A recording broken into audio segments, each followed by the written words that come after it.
আজি আপোনালোকৰ মাজলৈ দুপৰীয়াৰ ভাত সাজৰ থালিখন লৈ আহিছোঁ। ৰাতিপুৱাৰ পৰা বহুত বেছি ব্যস্ততাৰে দিনটো আৰম্ভণি হয়। বৰ্তমান সময় ৰাতিপুৱাৰ 8 বাজিছে। ৰাতিপুৱাই দাইল আৰু ভাজিখন বনোৱা হৈ গৈছে। ছোৱালীজনী ইতিমধ্যে খাই লৈ স্কুললৈ গৈছে। এইবাৰ আকৌ বজাৰৰ পৰা আনিলে মাছ, গতিকে মাছখিনি ধুই মেলি মই আগতীয়াকৈ কেইটুকুৰামান ভাজি লওঁ, কাৰণ এখেতে যাব অফিচলৈ। দুপৰীয়া আৰু ভাত সাজ খাবলৈ ঘৰলৈ নাহে, গতিকে তেখেতক মাছ ভাজি খুৱাই পঠিয়াওঁ বুলি দৌৰা দৌৰিকৈ মাছবোৰ ধুই মেলি ভজাত লাগি গ'লোঁ। ৰাতিপুৱা যিমানেই সোনকালে নুঠো কিয় দৌৰা দৌৰি হয়েই। আপোনালোকৰো হয় নিশ্চয়, নহয়নে? আৰু এতিয়াতো লাহে লাহে ঠাণ্ডা পৰিব ধৰিছে, এতিয়াতো আৰু বেছি ভাল হ'ব, নহয়নে বাৰু? ৰাতিপুৱা উঠিবৰে মন নোযোৱা হ'ব। যি নহওক, মোৰ ভাত সাজ ৰেডি হৈ গ'ল। এখেতক ভাত সাজ দিলোঁ আৰু তাৰ পিছত মই বাকী থকা মাছখিনিও ভাজি থৈ দিলোঁ।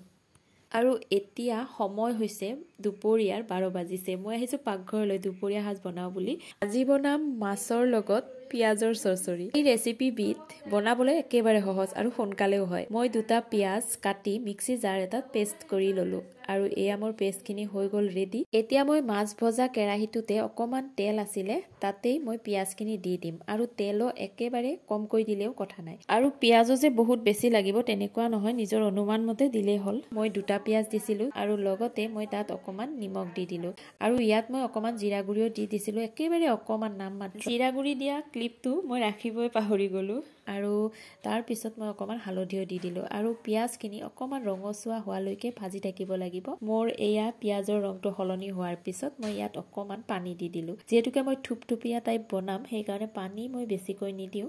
আৰু এতিয়া অকণমান লৰাই দিয়াৰ পিছত মই ঢাকনিখন লগাই অকণমান উতলিবলৈ দিলোঁ আৰু লগতে মই কেঁচা জলকীয়া কেইটামানো ইয়াত কাটি দিলোঁ। এইবাৰ মই আহিছোঁ মোৰ সৰুকৈ বাগিচাখনৰ পৰা ধনিয়াৰ পাত কেইটামান ছিঙি নিবলৈ।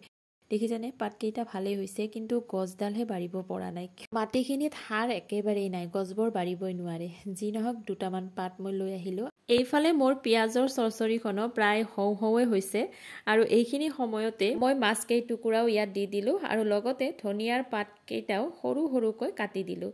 আৰু গোটেইখিনি দিয়াৰ পিছত মই অকণমান সময় ঢাকনিখন লগাই আৰু উতলিবলৈ দিলোঁ। আঞ্জাখিনি যিমানেই বেছি উতলাই খাবলৈ সিমানেই বেছি টেষ্টি হয়। কথাটো হয়নে নহয় বাৰু? কমেণ্ট এটা কৰি জনাবচোন। আজি এই ৰেচিপিটোৰ বিষয়ে মোক মায়ে কৈছিল এবাৰ বনাই খাই চোৱাচোন, কিমান বেছি টেষ্টি লাগিব গম পাবা।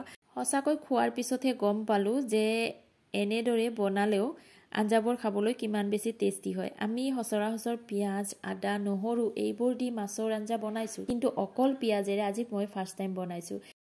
আৰু বিশেষ একো মছলাই দিয়া নাই, অকণমান নাম মাত্ৰ জিৰা দিছিলোঁ, তাতে ইমান বেছি টেষ্টি হৈছে নহয়। আপোনালোকে যিসকলে খাইছে তেওঁলোকেতো গমেই পায়, কিন্তু যিসকলে খোৱা নাই এবাৰ আপোনালোকে বনাই খাই চাব। আৰু একেবাৰে সহজতে আৰু কম সময়ৰ ভিতৰতে হোৱা ৰেচিপি। গতিকে আপোনালোকে যদি বনাই খাই মেলি কেনেকুৱা লাগে মোক কমেণ্ট এটা কৰি জনাব।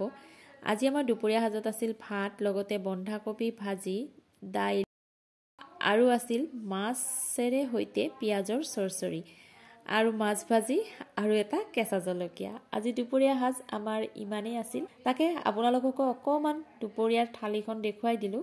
মোৰ দুপৰীয়াৰ থালিখন দেখিবলৈ কেনেকুৱা হৈছে কমেণ্ট এটা কৰি জনাব। গতিকে আজিৰ ভিডিঅ'টো মই ইমানতে শেষ কৰোঁ। ভিডিঅ'টো চাই আপোনালোকে কেনে পালে সেয়াও জনাব আৰু যদি ভাল লাগিল লাইকো এটা কৰি দিব। আকৌ আহি আপোনালোকৰ মাজলৈ নতুন এটা ভিডিঅ'ৰ সৈতে। আজিলৈ আহিলোঁ, বাই বাই।